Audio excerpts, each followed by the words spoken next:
Let's go.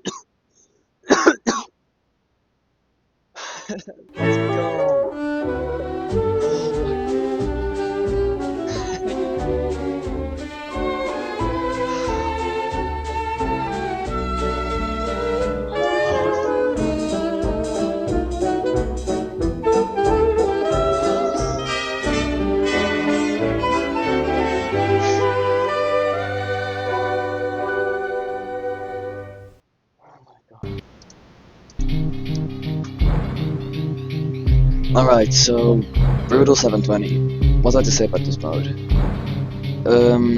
Okay, so I'm not gonna pretend that this mode was enjoyable to play. I hated grinding this mode. It was really annoying, it was really frustrating. This game is just like an overall... It can be really frustrating to play, you know? If you've beaten Plus 720, then you know this mode is like stupidly annoying sometimes. And like, I'm convinced this game is psychologically engineered to rage bait you as much as possible because like, yeah.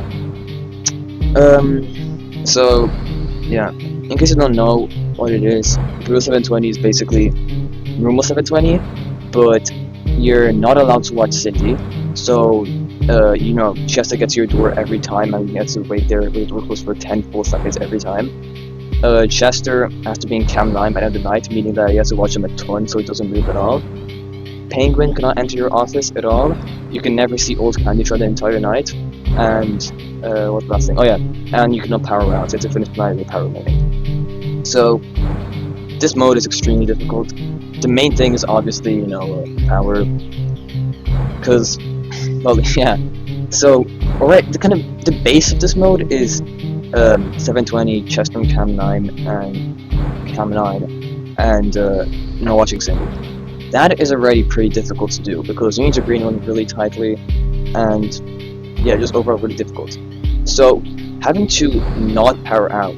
So, instead of surviving 5 minutes and 35 seconds, which is the mark at which you can power out safely and not die, to 6 minutes is a really big jump, and you need to greenrun really tightly.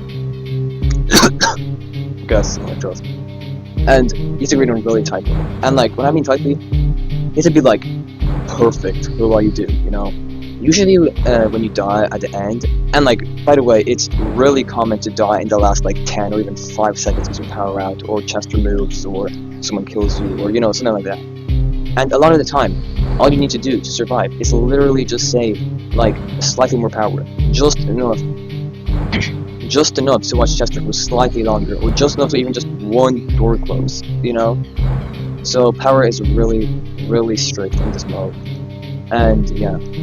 Another thing is that old candy can also be really annoying. So with this mode, you're not allowed to see old candy at all. And there is a pretty simple strat to avoid that. And it's basically, once you deal with old candy, you count 14 seconds on the stopwatch, and then don't watch Cam 9 to just a scam for 10 seconds. And basically then you will never see him in Cam 9. But the main problem is checking the left door. Because if you see him at the left door, then that, well, you know, you have to sign.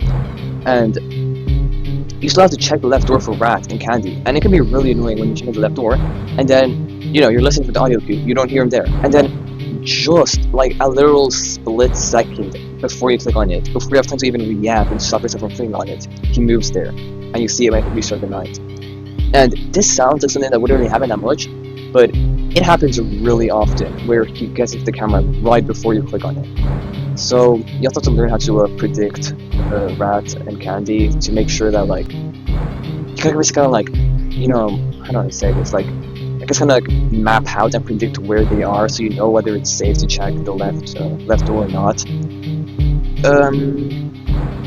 I'm not gonna explain it now. It's kind of complicated, but yeah, I don't know. I'm gonna make a guide or something on it. But yeah. So this mode took me about like a week or two to beat, maybe like 1.5 weeks, and it was really annoying. So at first I played it kind of like somewhat seriously. I mean, it was still my main grind, but I played it for maybe like half an hour a day or something, and I did that for a week. I was getting some progress, you know, it was chill. And then on last Sunday night, I got a really, really close loss. I died at 5 minutes, 59 seconds, and 59.75 seconds. So 0.25 seconds before the night ended, I powered out because I didn't have enough power to watch Chester for like the last like tiny stretch, and it really annoyed me. And the next day, so Monday, because I had Monday off,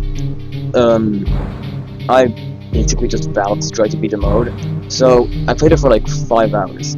Yeah, I literally played this game for 5 hours in one day.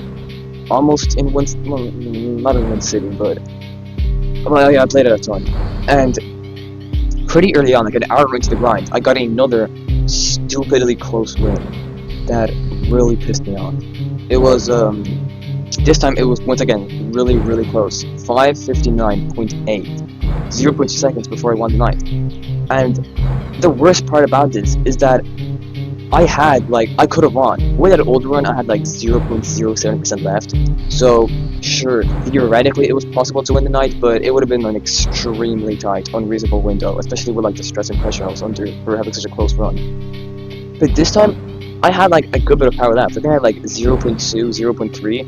Like, I could have definitely done that window. That's a pretty flexible window. That's like a third of a second of watch time, maybe like half a second. I could have definitely landed that. But the nerves got to me, and I clicked the button too early, and I powered down like literally a fifth of a second before I would have won the night. And yeah, that really annoyed me. So I continued playing for like the whole day. I think I played like another 4 or 5 hours after that, and that was genuinely like the worst day I've ever had in Max with grinding. Like, I was genuinely in such a horrible mood because of that loss. Like, I was literally, this game genuinely put me in depression, that's how bad it was. And I just got really burnt out. Like, trust me, a word of advice is, don't burn yourself out. Like, you always hear people saying it, specifically the Bones 5 and stuff, saying that, you know, don't burn yourself out, you know, do other stuff you enjoy. But like, I never really took that message into heart up until now. Like, I remember when I was grinding 50-20 and Hyperglare and Freddy, I would get like slightly burnt out, but I never experienced a true burnout until with this mode, because I was like, this game put me in a genuine depression for that day. Like, I was in a horrible mood, I didn't enjoy doing anything. It's like, I wanted to continue playing the mode, but I was like, I wanted to continue the game, but I also hated the game at the same time. And it just made the day just genuinely horrible because I played the game so much. And like, that's the day when I really took the message to heart, to actually do other stuff and don't burn yourself with games, because it just really sucked, trust me, getting burnt out.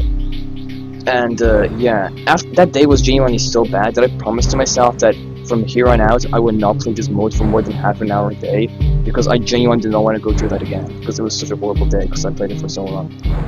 And yeah,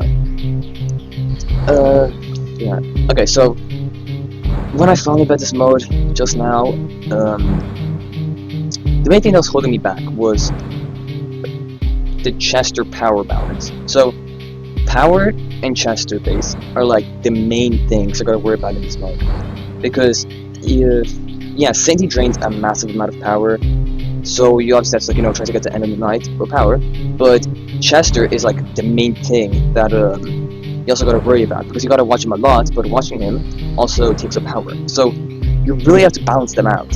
So you watch Chester a lot to make sure that he doesn't move, but also not enough to power out, because once again, that really pissed me off, because after that day where I played for like, you know, 5 hours, I could not focus.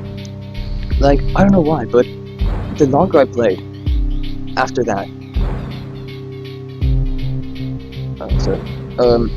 for some reason, those following days, I just got progressively worse. Like, you'd expect that, you know, once I took a break from the game, I kind of cooled down a bit and kind of just came back with like a fresh mindset. I'd actually, you know, start making progress again. But not only did I not make progress, I like got progressively worse until I was genuinely a lot worse than I was on that day on terms of skill. And I just couldn't understand it, because the main problem I had was power. In those old runs, I usually have like a decent amount of power, like, I don't know, 13, 14% or something. But recently, I've only been able to have like 11 or 10% even, or maybe like at most 12, which is still below what I would have had at an average run. And I just couldn't understand it because I was playing exactly as it was back then. I was like, probably had a lot more experience, but I was just playing a lot worse and I'd power out way too early every single time. And it was genuinely beginning to feel homeless because, like, I genuinely just couldn't play the game anymore out of just how bad I was for some reason. I was so close to beating the mode on that Sunday and Monday, and even if I didn't beat it then, I was sure I was going to beat it like the next day or after that. But I just got progressively worse the more I played it. And eventually I kind of found the balance, so it turned out that I was watching Chester way too much. And basically, the best way to balance Chester is whenever, you know, first off, you know, do the old candy cycles where, you know, once you get rid of him at your door, wait 14 seconds, then don't watch Camline for 10 seconds. Because, yeah, he'll be there. In that time, you can save a lot of power by, you know, not watching Chester and just checking both of the doors, like, occasionally, like, very briefly, you know? But if you play well enough, then you'll still be using a lot of power, and won't be able to finish the night. So, on top of that, whenever Cindy is at your door, also do not watch Chester's camera. And accept that, so unless, you know, old Candy is in Chester's camera, or Cindy is at your door, then always try to watch Chester for as long as possible. And that was the balance that worked for me. I was able to beat it pretty quickly once I put that into effect. And man, it was genuinely such a relief to beat this mode because it was really bad. And yeah, that's pretty much all I have to say. I'm gonna make a guide on this mode or something, I don't know, because this is a mode that is really strategic. That's impressive. Yeah, because like, yeah, sure, it requires some speed, some precision. You gotta be really fast and really precise with the camera checks. But the main difficulty of this mode is greenrun. You gotta balance yourself out, or else Chester will move in the last few seconds. You will power out in the last few seconds. You know, you really gotta balance things out. You know, so I don't know. That's pretty much all I have to say. And yeah. So trust me, if you play this mode, really don't burn yourself out. Like, really just take breaks and stuff, because being burnt out with this game, like, this mode isn't even, like, I guess, that unenjoyable. It's just that I really hated this mode because of how much I played it. And, well, yeah, that's pretty much all I have to say.